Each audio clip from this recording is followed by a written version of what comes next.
ठीक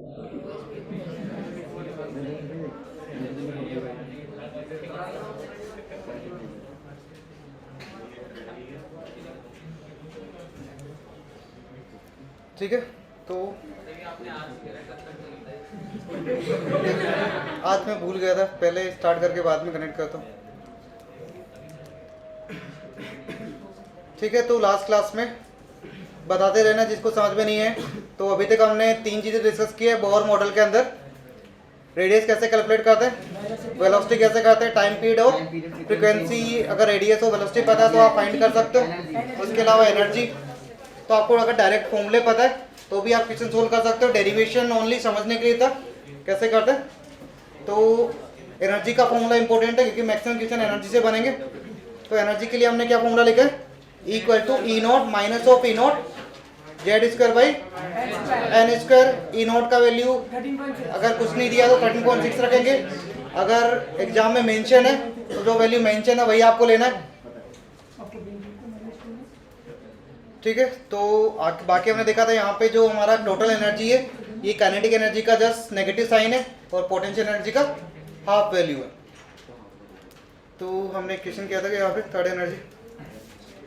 ठीक है, इसके बाद में हम कुछ टर्म्स यहाँ पे डिफाइन करेंगे।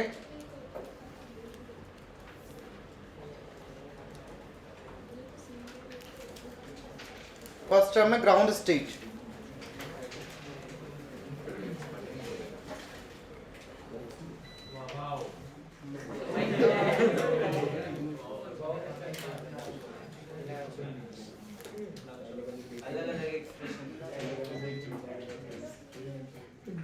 तो ग्राउंड स्टेट का मतलब क्या हो जाएगा, हाँ first orbit is called ground state. Sir बाहर से अंदर से कौन सा डिफाइन किया बताओ हमने, फर्स्ट ऑर्बिट कौन सा है?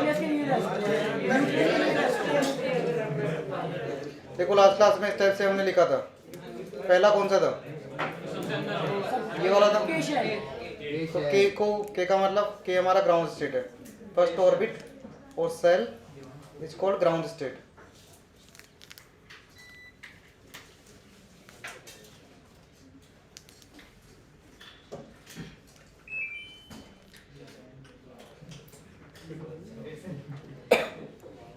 तो ग्राउंड स्टेट के लिए एन का वैल्यू कितना हो जाएगा, 1। तो कई बार एन का वैल्यू डायरेक्टली नहीं देके लैंग्वेज की फॉर्म में देगा, ग्राउंड स्टेट या एक्साइटेड स्टेट। तो नेक्स्ट हम लिखने वाले हैं एक्साइटेड स्टेट। तो ग्राउंड स्टेट लिखा है, इसका मतलब n इक्वल टू 1 है। इसके बाद सेकेंड टर्म हम डिफाइन करेंगे excited state.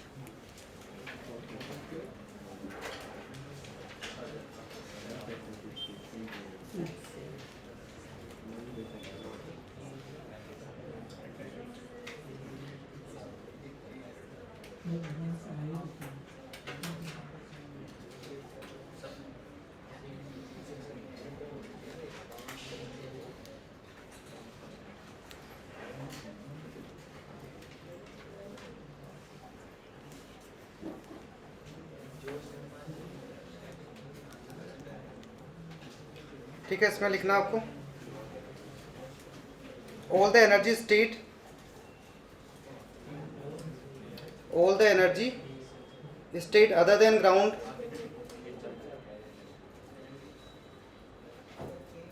all the energy state other than ground state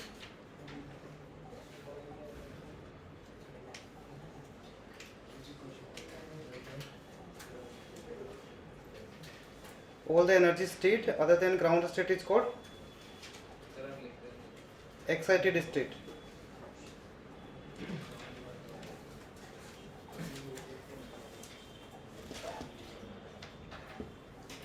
ठीक है, तो कहीं पे घूमने उमने जाते तो आप सब लोग बोलते रहे तो I am feeling excited about it, है ना। इसका मतलब क्या हो रहा है, आपका एनर्जी लेवल क्या हो गया, हाई हो गया। तो एनर्जी लेवल हाई कब होगा, जब हम एनर्जी गेन करेंगे। तो सेम इलेक्ट्रॉन के लिए भी है, जो n इक्वल टू 1 है ग्राउंड स्टेट है, उसमें इलेक्ट्रॉन का एनर्जी हाईएस्ट नेगेटिव वैल्यू है, नेगेटिव में हाईएस्ट है। इसका मतलब एनर्जी के अगर हम साइन के साथ देखें तो लोवेस्ट एनर्जी है। उसको अगर हम एनर्जी देंगे तो वो लोअर स्टेट से हायर स्टेट में जंप करेगा, तो इसका मतलब क्या हो रहा है, वहाँ पे एक्साइटेड हो रहा है।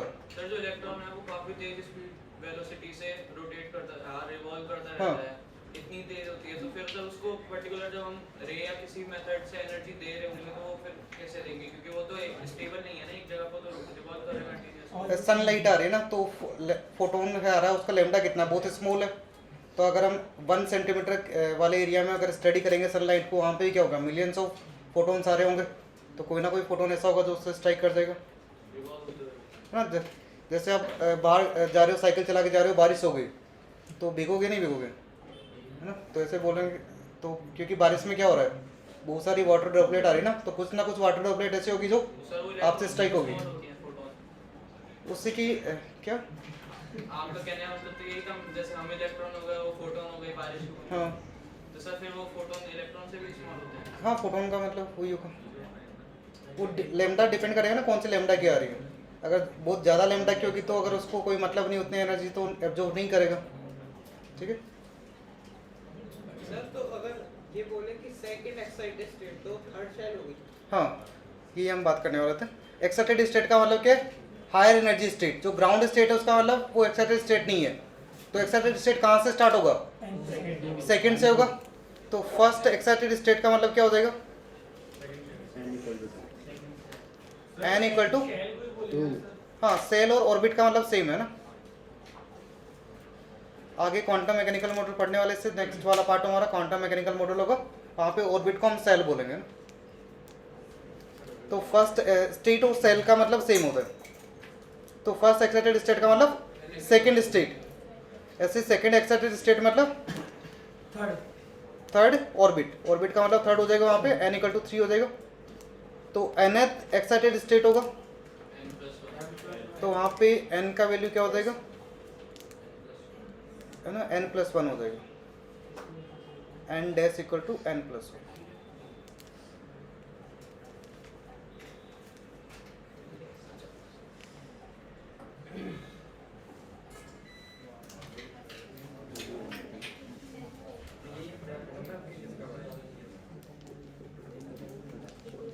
ठीक है, फर्स्ट टू पार्ट में किसी को डाउट है, नहीं है डाउट, हाँ ये सेपरेशन एनर्जी क्या होती है? वही हम बात करेंगे आगे, लिखने तो दो यार मेरे को।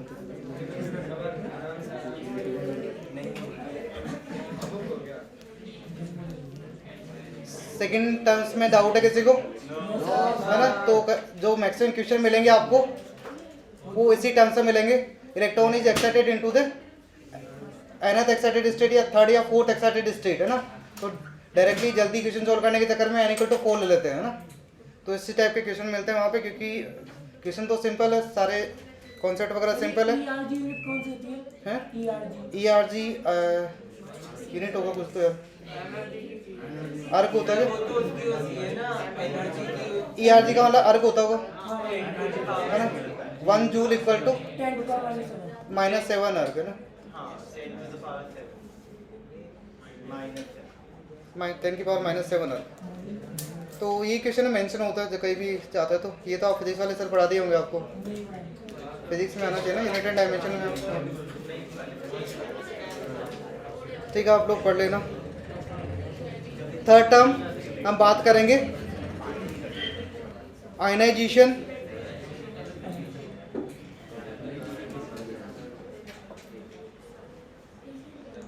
Ionization energy. कई बार यहाँ पे एंथैल्पी लिखा होता है, तो एंथैल्पी और एनर्जी का मतलब सेम होता है। एंथैल्पी क्या होता है, आगे थर्मोडायनेमिक्स में हम पढ़ेंगे। कोई भी जब हम प्रोसेस को स्टडी करते हैं तो वहाँ पे पैरामीटर को हम कांस्टेंट रख सकते हैं, तो अगर कोई भी एनर्जी को हम स्टडी करें वहाँ पे प्रेशर क्या है, कांस्टेंट है, तो जितना एनर्जी चेंज आएगा उसी को हम क्या बोलेंगे, एंथैल्पी। तो एंथैल्पी का मतलब ही क्या है, एनर्जी है, बस पूरी प्रोसेस में हमने प्रेशर को कांस्टेंट रखा है। तो आयनाइजेशन एनर्जी या आयनाइजेशन एंथैल्पी क्या होता है, minimum energy required to remove an electron from where, from ground state. अगर हम ग्राउंड स्टेट से इलेक्ट्रॉन को रिमूव करेंगे तो उसको हम डिफाइन करेंगे आयनाइजेशन एनर्जी। तो कहीं पे भी आयनाइजेशन एनर्जी मेंशन हो, इसका मतलब n इक्वल टू क्या हो गया, 1 से हम उसको रिमूव कर रहे हैं, और सेपरेशन एनर्जी का मतलब होगा कहीं पे वो हायर एनर्जी स्टेट में, वहाँ से उसको हम रिमूव कर रहे हैं, तो वहाँ पे उसको मेंशन करना पड़ेगा कि कौन सी स्टेट से हम उसको रिमूव कर रहे हैं।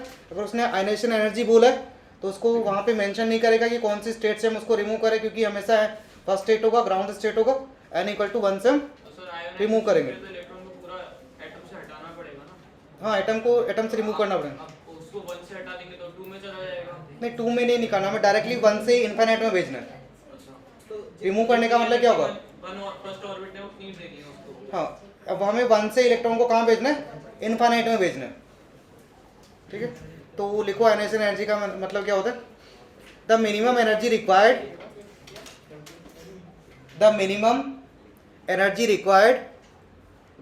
To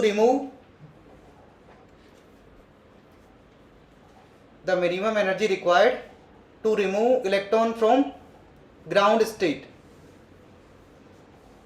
The minimum energy required to remove electron from ground state is called ionization energy. It's called ionization energy. तो कैसे कैलकुलेट करेंगे? कोई भी एनर्जी कैसे कैलकुलेट करते हैं? ये क्या एनर्जी डिफरेंस, आयनाइजेशन एनर्जी का मतलब एनर्जी डिफरेंस है। तो अगर हमें एक कोई भी पार्टिकल उसको एक स्टेट से दूसरी स्टेट में ले जाना है तो हम क्या करेंगे? कितना एनर्जी देना पड़ेगा? उसकी final energy minus initial energy. तो आयनाइजेशन एनर्जी एक डिफरेंस है टू एनर्जी स्टेट के बीच का। तो हम इतना एनर्जी बना दे इलेक्ट्रॉन का कि उसको क्या हो जाए, इलेक्ट्रॉन से बाहर चला जाए, माइनस उसका इनिशियल कुछ एनर्जी था। ठीक है, इवन। तो ये किसके इक्विवेलेंट आएगा? आयनाइजेशन एनर्जी के इक्विवेलेंट आएगा। अगर हमें इलेक्ट्रॉन को बाहर निकालना तो हमें कौन सी स्टेट तक उसको एक्साइट करना पड़ेगा? इनफाइनाइट तक। एटलीस्ट हमें इनफाइनाइट तक एक्साइट करना पड़ेगा। अगर उससे ज़्यादा एनर्जी देंगे तो काइनेटिक एनर्जी में कन्वर्ट हो जाएगा। लेकिन अगर हमें मिनिमम वैल्यू चाहिए तो जितना n टेंस टू इनफाइनाइट तक उसको हमें पहुंचाना पड़ेगा। तो n टेंस टू इनफाइनाइट तक उसका एनर्जी कितना है? 0। n टेंस टू इनफाइनाइट पे एनर्जी कितना हो जाएगा? 0 होगा, नहीं होगा? 0 माइनस E1 का एनर्जी कितना है? E1 का एनर्जी हमने डिफाइन किया E0 of Z² / n²। Minus minus क्या हो जाएगा? इसका मतलब हम बोल सकते हैं आयनाइजेशन एंथैल्पी कुछ नहीं होता, ओनली क्या होगा, जितना फर्स्ट स्टेट का ग्राउंड स्टेट का एनर्जी है उतना ही हमें पॉजिटिव वैल्यू देना पड़ेगा। अगर कहीं पे -10 है तो उसको 0 बनाने के लिए क्या करेंगे? +10 एनर्जी देंगे, नहीं देंगे?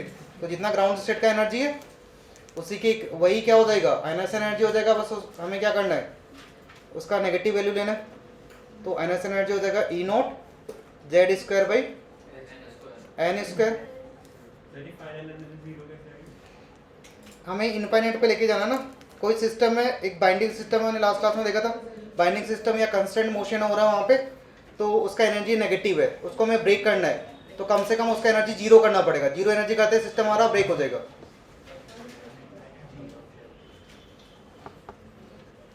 तो हाइड्रोजन एटम के लिए कितना हो जाएगा आयनाइजेशन एंथैल्पी? वैल्यू बताओ।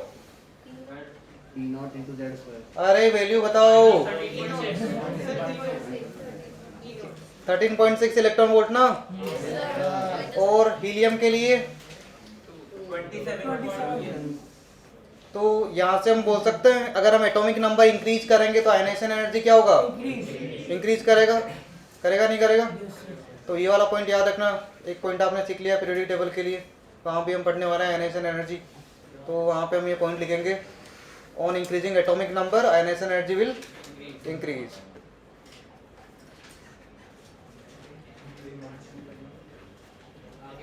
ठीक है, एटॉमिक पीरियोडिक टेबल में हम ये वाला पॉइंट पढ़ने वाले हैं। पीरियोडिक टेबल में 4 पॉइंट है, ionisation energy, electron gain enthalpy. अभी हम क्या करें, इलेक्ट्रॉन को निकाल रहे हैं, इलेक्ट्रॉन को ऐड करेंगे तब भी एनर्जी देना पड़ेगा, या कई बार एनर्जी निकलेगा, है ना, वो डिपेंड करेगा एनर्जी निकल रहा है देना पड़ रहा है। फिर हम पढ़ेंगे इलेक्ट्रोनेगेटिविटी और 4 टर्म होगा ऑक्सीडेशन स्टेट, है ना। 4 चीजें हमें पढ़नी है।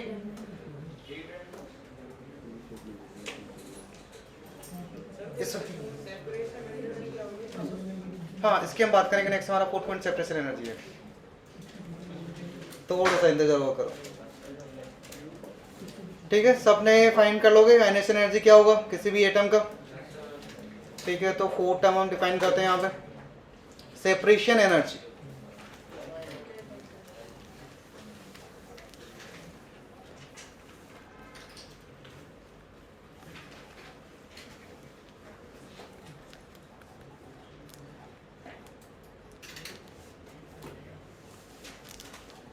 कई जगह इसको बाइंडिंग एनर्जी भी लिखा होता है।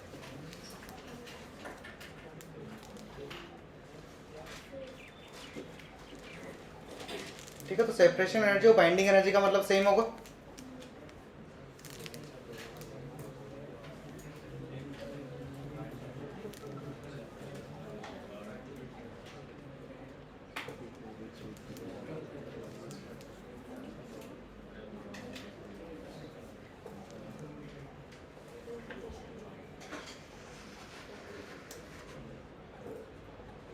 तो लिखिए इसका definition.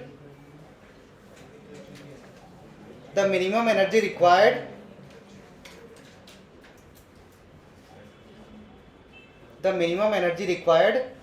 to remove the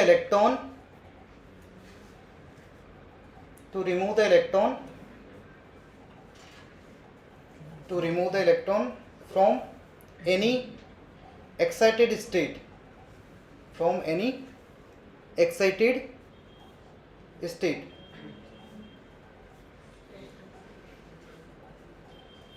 in a gaseous atom or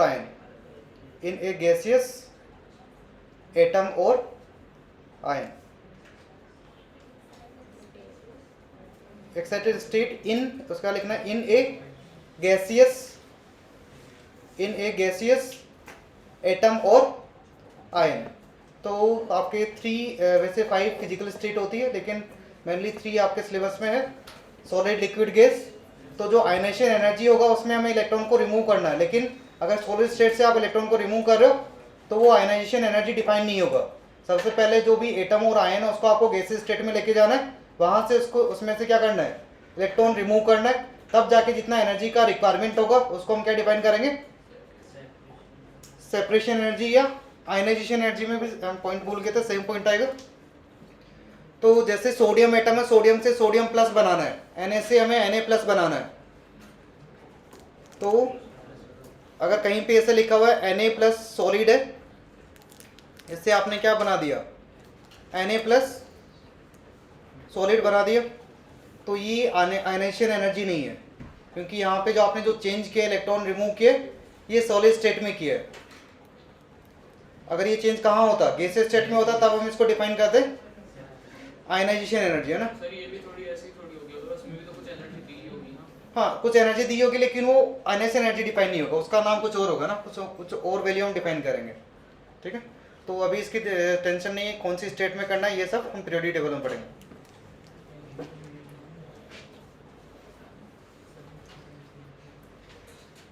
तो कैसे फाइंड करेंगे बताइए, सेपरेशन एनर्जी फाइंड करना, तो कैसे फाइंड करेंगे, जितना एनर्जी उस स्टेट में, मान लो किसी स्टेट में एनर्जी -5 इलेक्ट्रॉन वोल्ट है, तो सेपरेशन एनर्जी कितना हो जाएगा, उसको 0 बनाना है, -5 है तो 0 बनाने के लिए उसको +5 एनर्जी देना पड़ेगा, तो +5 क्या हो जाएगा, +5 इलेक्ट्रॉन वोल्ट सेपरेशन एनर्जी हो जाएगा। तो फिर से separation energy will be equal to E infinite minus En, मान लो nth स्टेट में, वहां से उसको रिमूव करना है, तो हमें nth स्टेट से इनफाइनाइट स्टेट में लेके जाना है, nth का एनर्जी कितना हो जाएगा, 0। तो En, तो nth स्टेट का जितना एनर्जी होगा उसका जस्ट नेगेटिव वैल्यू लेना है, और नेगेटिव वैल्यू क्या आ जाएगा, क्या आ जाएगा, क्या आ जाएगा, E0 Z² बाई n²। ऊपर वाले में n का वैल्यू 1 पुट नहीं किया गया हमने, आयनाइजेशन एनर्जी में n का वैल्यू 1 पुट कर सकते हो, यहाँ पे हमेशा डिफाइन होगा n का वैल्यू 1, तो आयनाइजेशन एनर्जी क्या कुछ नहीं होगा, सिंपल क्या बोल देंगे, 13.6 इंटू Z² इलेक्ट्रॉन वोल्ट, ये आ जाएगा हमारा आयनाइजेशन एनर्जी। यहाँ पे हमें n से डिवाइड भी करना पड़ेगा,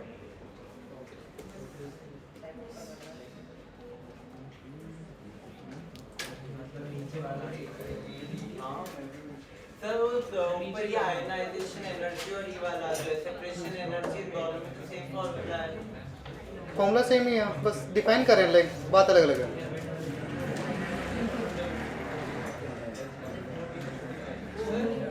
सर ये जो सेल का नंबर है कि एक्साइटेड ये सेल का नंबर है, एन हमेशा सेल का नंबर होगा।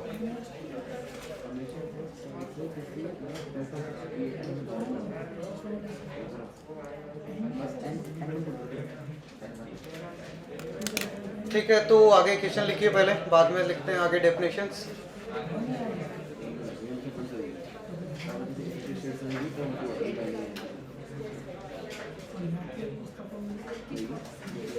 Calculate separation energy for the electron. Calculate separation energy of the electron which is present in separation energy of electron which is present in fifth excited state of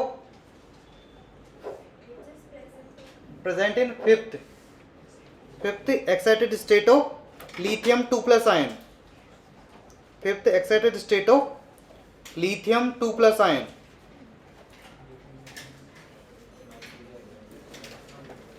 lithium 2 plus sir उसमें तो हो ही नहीं सकता है 6 cell के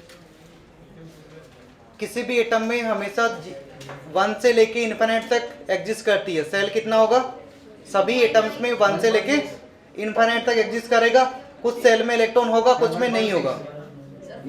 3.6 electron होगा। 3.6, बाकी लोग बताइए। 4.8, 3.4। देखते हैं क्या होता है। 3.4 आ रहा आंसर, देखिए सर 13.6 into 9/25 सोल्व करके बताओ ना यार। हैं 3.4।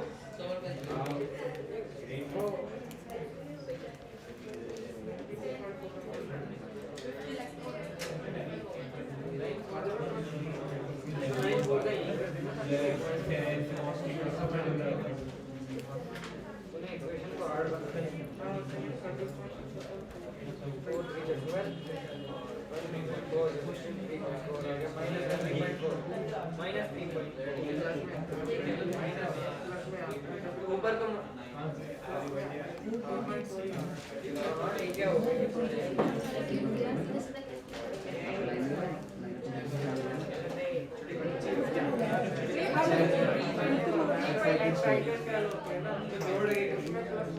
सर 13.6 into 0.36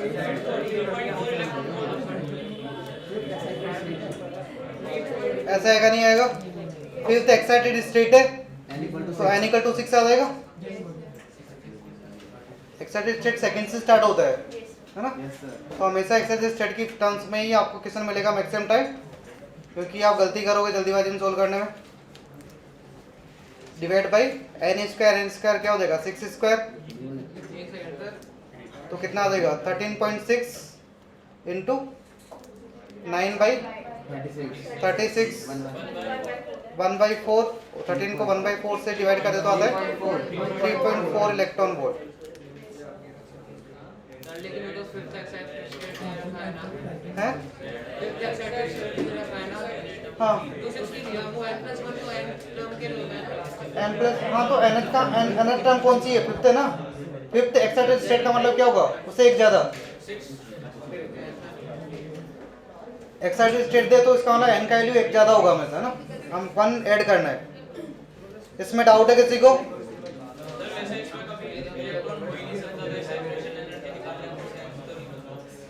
बस ऐसे हाइपोथेटिकल निकाल रहे हैं। हाँ ठीक है, बताइए डाउट है इसको, इसमें किसी को? No sir. पूछे ना अभी, वरना फिर छूट जाएगा। नहीं है? सर और क्वेश्चन देखिए। अच्छा ये डाउट है, ठीक है।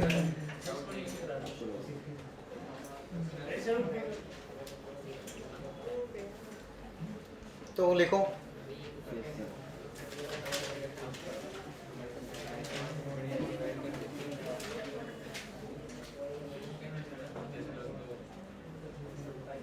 लिख रहे हो सब लोग? Yes, sir. देखो the ratio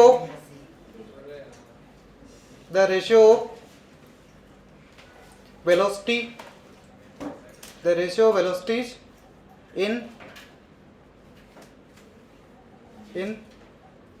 second state of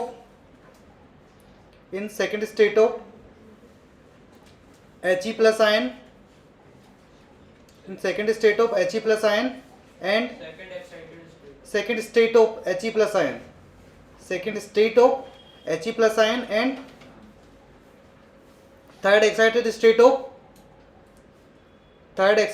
of lithium 2 plus ion.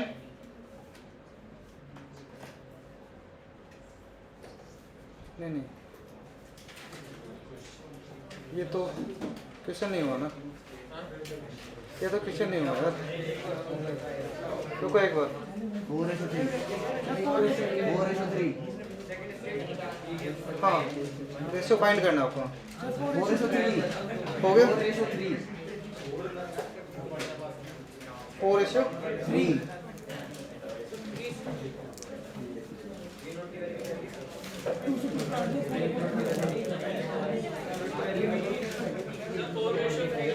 Four ratio 3 आ रहा है answer. Yes, sir. Sir second state किसका? He plus. सेकंड स्टेट दिया मतलब स्टेट दिया है, एक्साइटेड स्टेट दे तब वो एक ऐड करना है ना। सिंपल स्टेट दिया है इसका मतलब वही स्टेट है, अगर एक्साइटेड स्टेट बोले इसका मतलब 1 ऐड करना है। तो वेलोसिटी क्या होता है? Z/n। तो He प्लस आयन के लिए n दिया है 2 और Z भी कितना हो जाएगा 2। लिथियम 2 प्लस के लिए Sir, 2. हाँ 2 बोला ना मैंने, लिखने में गड़बड़ हो जाता है कई बार, है ना। तो कई बार गड़बड़ हो जाए तो अपने आप ऑटोमेटिकली करेक्ट कर लिया करो ना। लिथियम 2 प्लस के लिए Z हो जाएगा 3 और एक्साइटेड स्टेट कौन सा है? Third. And 4. तो n कितना हो जाएगा? 4 हो जाएगा। तो V of He plus divide by V of lithium 2 plus, ये हो जाएगा Z by n of He plus divide by Z by n of lithium 2 plus. तो उसके लिए Z बाई n कितना हो जाएगा? Z हो जाएगा 2, n हो जाएगा 2, 2/2 1 हो जाएगा। नीचे कितना आएगा? Z 3 आएगा, n कितना आएगा? 4 आएगा। तो ये तो 1 हो गया, ये 4 ऊपर चला जाएगा तो कितना हो जाएगा? 4/3। नहीं है समझे? तो ये वाला मेथड आपको सीखना है। अगर नहीं आता तो जो भी जब भी हम रेशियो फाइंड करेंगे या 2 अलग अलग कंडीशन दिया होगा तो 10th क्लास तक आप सीख के हो, पहले एक कंडीशन में फाइंड करो, उसकी वैल्यू सेकंड कंडीशन में पुट करो। वो वाला नहीं करना क्योंकि वो लेंथी मेथड है। दोनों का बस डिवाइड कर दो, जो कांस्टेंट चीज़ है उनको हटा दो, बाकी दोनों का रेशियो ले लो हमेशा। अभी भी डाउट है इसमें किसी को? No, sir. नोट कर लो किसी को करना तो।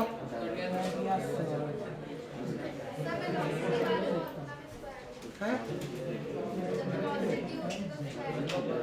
ना Z/n नहीं होता ना, याद करके रखो तो। R में होता है n²/z है ना। उसके बाद में नेक्स्ट क्वेश्चन लिखो।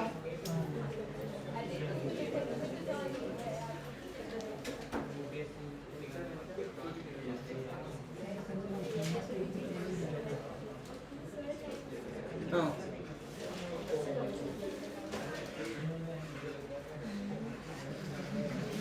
सर ये स्ट्रक्चर ऑफ एटम कब तक कंप्लीट होगा? ये कंप्लीट हो जाना चाहिए था, मैं धीरे धीरे पढ़ा रहा हूँ। सर वो मैथ्स वाले सर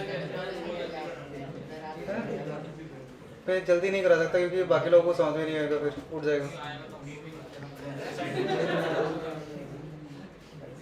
ठीक है, तो आपको वही टाइम मिल रहा है, जितना सॉल्व करोगे क्वेश्चन उतना समझ में आएगा। पहला टॉपिक है इसलिए आप जल्दी धीरे धीरे कर रहे हैं ताकि आपकी आदत हैबिट बन जाए एक बार क्वेश्चन सोल्व करने का। उसके बाद में अगले टॉपिक होंगे वो बहुत जल्दी जल्दी खत्म होंगे। ठीक है,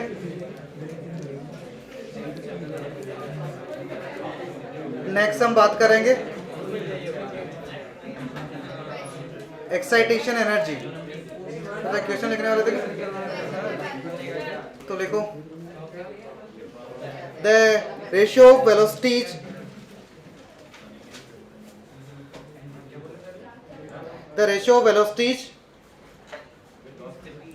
हाँ ratio of velocities into hydrogen like atoms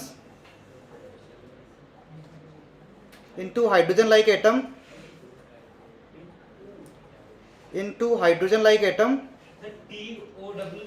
TWO two hydrogen like atoms is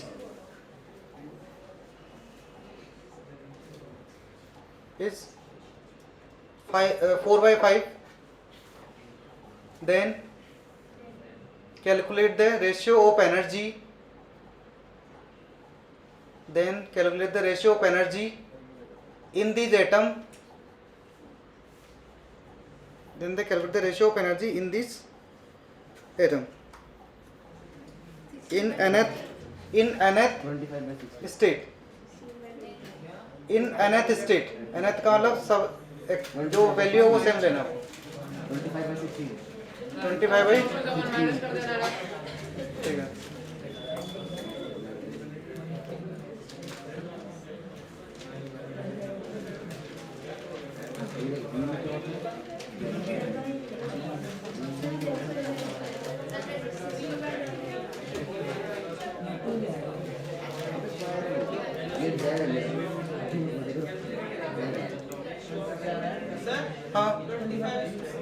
हाँ 25/16 आ जाएगा. तो देखो यहाँ पे क्या दिया, v directly proportional z by N. अब nth स्टेट है तो n का वैल्यू सेम हो गया, इसको हटा देते हैं. तो v is directly proportional to z, ये वाला फॉर्मूला यूज करना है. तो v1 बाई v2 क्या होगा, z1 बाई z2 हो जाएगा. और इसका रेशियो कितना दिया, 4/5. और एनर्जी क्या होगा, energy directly proportional to z square by n square. Again n constant है तो n को हटा दो. तो E1 बाई E2 क्या होगा, z1 square by z2 square. तो z1 बाई z2 का होल स्क्वायर. तो 4/5 का होल स्क्वायर कितना आएगा, 16/25.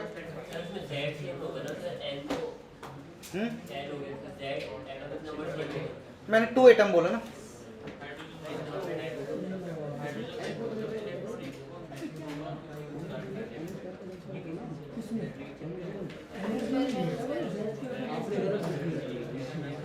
ठीक है, लास्ट में मैंने बोला nth स्टेट किसका वाला, n का वैल्यू सेम है दोनों के लिए. n का वैल्यू सेम है तो z का वैल्यू वेरी करेगा. ठीक है, आपको आंसर दोनों मिलेंगे ऑप्शन में, 16/25 और 16/25 15/16 है ना. दोनों आंसर ऑप्शन में होते हैं. तो उससे करेक्टली आपको सोल्व करना है.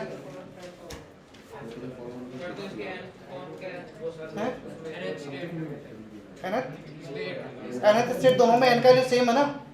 तो जो सेम होता है फॉर्मूले में उनको हटा देते हैं, ओनली जो वेरिएबल होता है उससे क्वेश्चन सोल्व करते हैं. देखो फर्स्ट वाले में भी क्या है, nth स्टेट सेम है, n को मैंने हटा दिया. तो वेरिएबल क्या है, z. ये दोनों आपस में क्या है, डायरेक्टली प्रोपोर्शनल. तो अगर यहाँ पे v1 आएगा तो यहाँ पे क्या आएगा, z1. इसको डिवाइड कर रहा हूँ v2 से, तो यहाँ किससे डिवाइड करना पड़ेगा. ये रेशियो कितना है, 4/5. तो हमें z1 बाई z2 का रेशियो मिल गया 4/5. अब हमें क्या चीज़ चाहिए, हमें एनर्जी चाहिए. एनर्जी को फिर ऐसा ही रिलेशन देखेंगे, एनर्जी होता है z square by n square. यहाँ पे n कांस्टेंट है, फिर से इसको हटा देंगे. तो एनर्जी डायरेक्टली प्रोपोर्शनल किसके आ रहा है, z स्क्वायर के. तो अगर मैं E1 का एनर्जी फाइंड करूंगा तो क्या आएगा, z1 स्क्वायर. E2 का एनर्जी फाइंड करूंगा तो z2 स्क्वायर. इसको डिवाइड कर रहा हूँ E1 बाई E2, तो यहाँ पे क्या आ जाएगा, z1 by z2 whole square. तो z1 बाई z2 यहाँ पे फाइंड कर लिया था हमने, कितना है 4/5. इसका होल स्क्वायर कर देंगे तो कितना आ जाएगा, 16/25.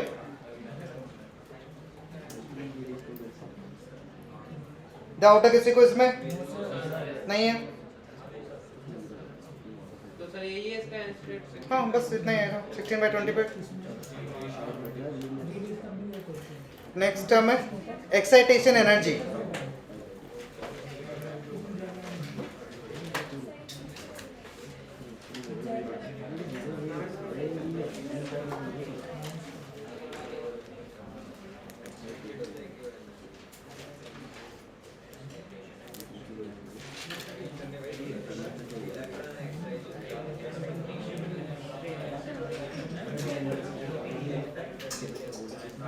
एक्साइटेशन एनर्जी क्या हो जाएगा, इलेक्ट्रॉन किसी भी पर्टिकुलर स्टेट में है तो एक स्टेट से दूसरे स्टेट में उसको जब हम क्या करेंगे, जंप करेंगे, तो जितना एनर्जी रिक्वायर होगा या एक स्टेट से दूसरे स्टेट में जब लोअर से हायर में जाएगा तो एनर्जी एब्जॉर्ब करेगा, हायर से लोअर में आएगा तो एनर्जी एमिट करेगा। तो कितना एनर्जी एब्जॉर्ब करेगा, कितना एनर्जी एमिट करेगा, उसका वैल्यू फाइंड करना है यहाँ पे।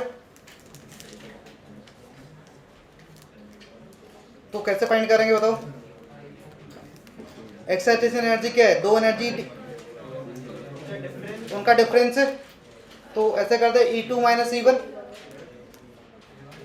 फर्स्ट स्टेट में, फर्स्ट केस में जो एनर्जी वहां से सेकंड केस में जंप कर रहा है N1 से E1, N1 से N2, तो N2 में जो एनर्जी है उसमें से क्या करेंगे, इनिशियल स्टेट का एनर्जी माइनस कर देंगे तो हमें डिफरेंस मिल जाएगा।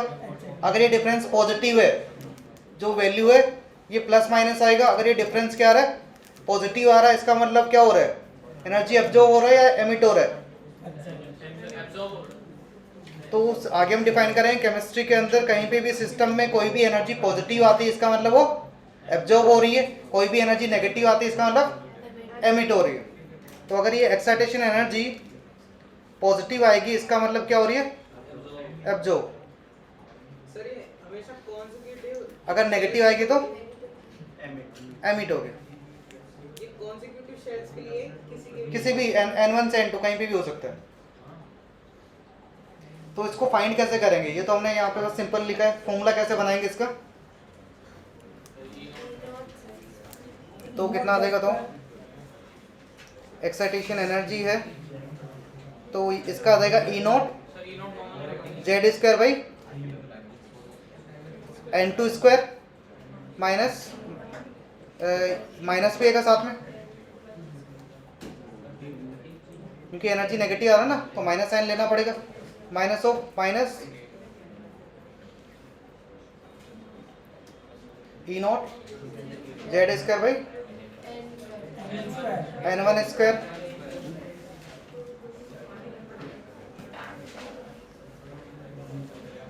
तो E0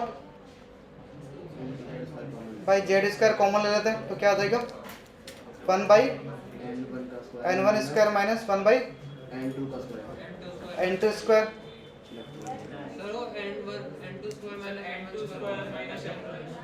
या तो आपको याद रखना है किस में से किसको माइनस करना है, या फिर क्या कर दो रेंडमली किसी में किसी को माइनस कर दो।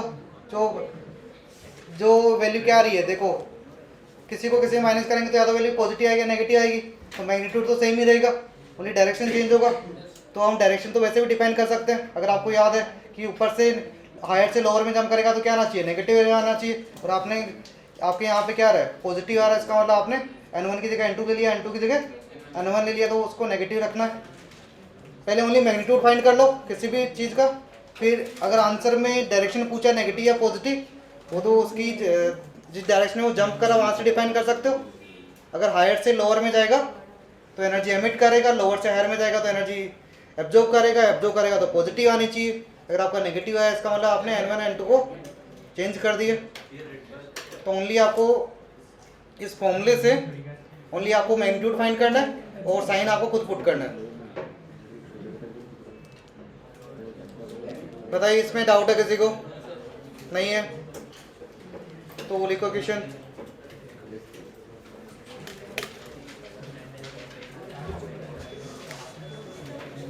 Calculate the excitation energy,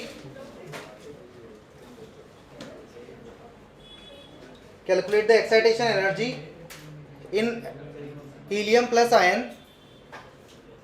Calculate the excitation energy in helium plus ion when electron jump from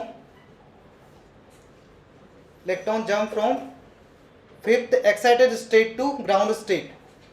Fifth excited state to ground state. Fifth excited state to ground state. तो क्या आना चाहिए एनर्जी का वैल्यू, सर एक्साइटेड स्टेट है तो ये +1 हो जाएगा फिर। हाँ डायरेक्शन बताओ, साइन बताओ, एनर्जी का किस टाइप का आएगा, नेगेटिव आएगा। फिफ्थ से सिक्स जो फिफ्थ एक्साइटेड स्टेट है उससे ग्राउंड में आ रहा है तो हायर टू लोअर जा रहा है, तो एनर्जी एमिट करेगा, इसका मतलब नेगेटिव आना चाहिए। तो आंसर वही करके आना जो ऑप्शन में नेगेटिव वैल्यू जहाँ पे मेंशन होगा। अब मैग्नीट्यूड यहाँ पे n1 n2 की जगह कुछ भी फाइंड करके फाइंड कर लो। और अगर आप फाइनल माइनस इनिशियल करोगे हमेशा तो साइन के साथ में वैल्यू आएगा एग्जैक्टली।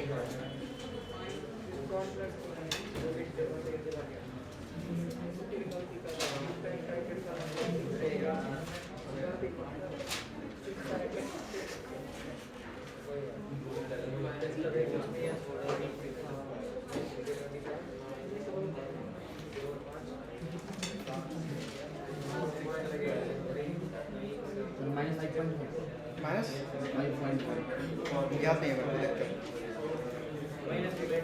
माइनस 5.1 कितना है उधर से? अलग अलग है, देखिए एक बार चेक करो कितना है।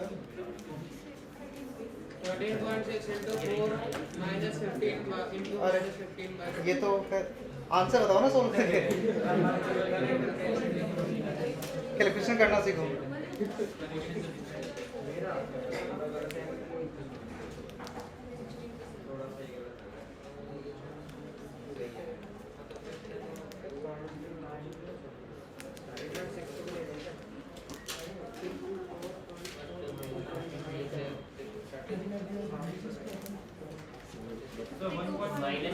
Sir, 13.6 into 4 into minus 35 by अरे शांत से बताओ पूरा यार।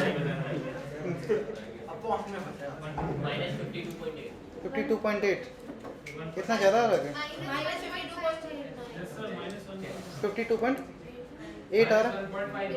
15 ठीक है, फिर इसका लाभ कर लेते हैं। देखो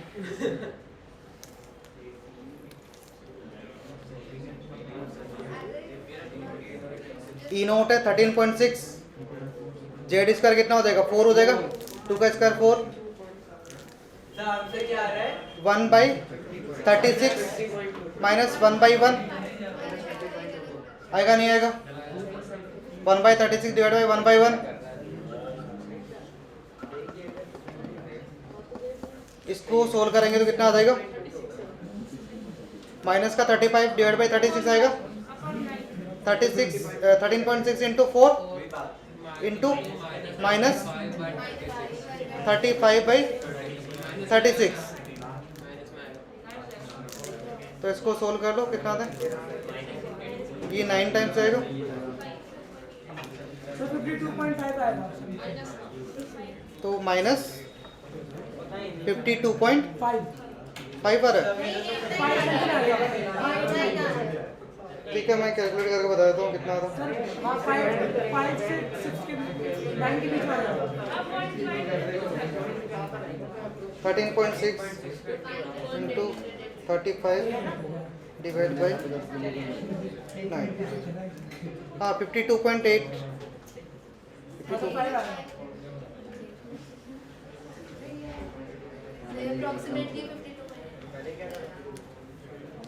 इलेक्ट्रॉन वोल्ट।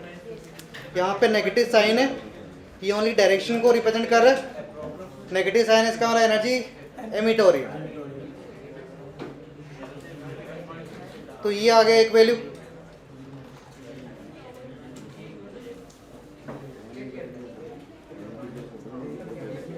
यहाँ तक डाउट है किसी को? No sir.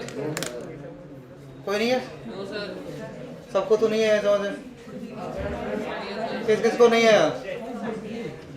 आपको नहीं है? कौन सा पार्ट है?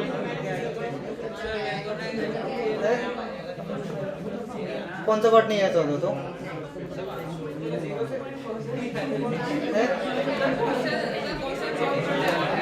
क्या?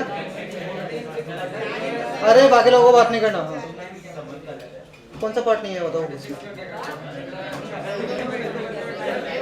अच्छा ये नहीं पता क्या समझ नहीं है? ठीक है, याद करो। बाकी और कोई है जिसको समझ में नहीं आया हो?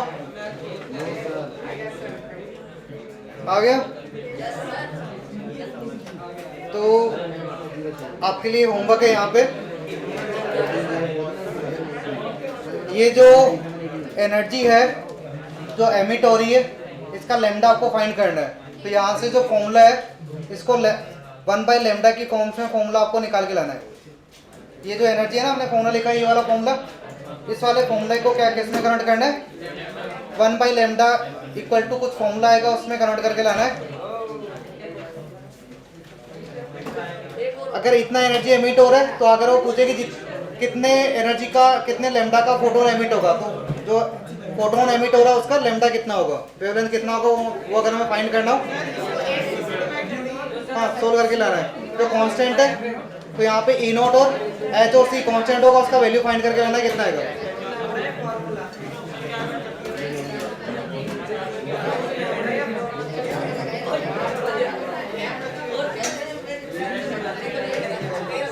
ठीक है, तो जिसको डाउट नहीं है वो चले जाओ, जिसको अभी भी डाउट है वो रुक जाना।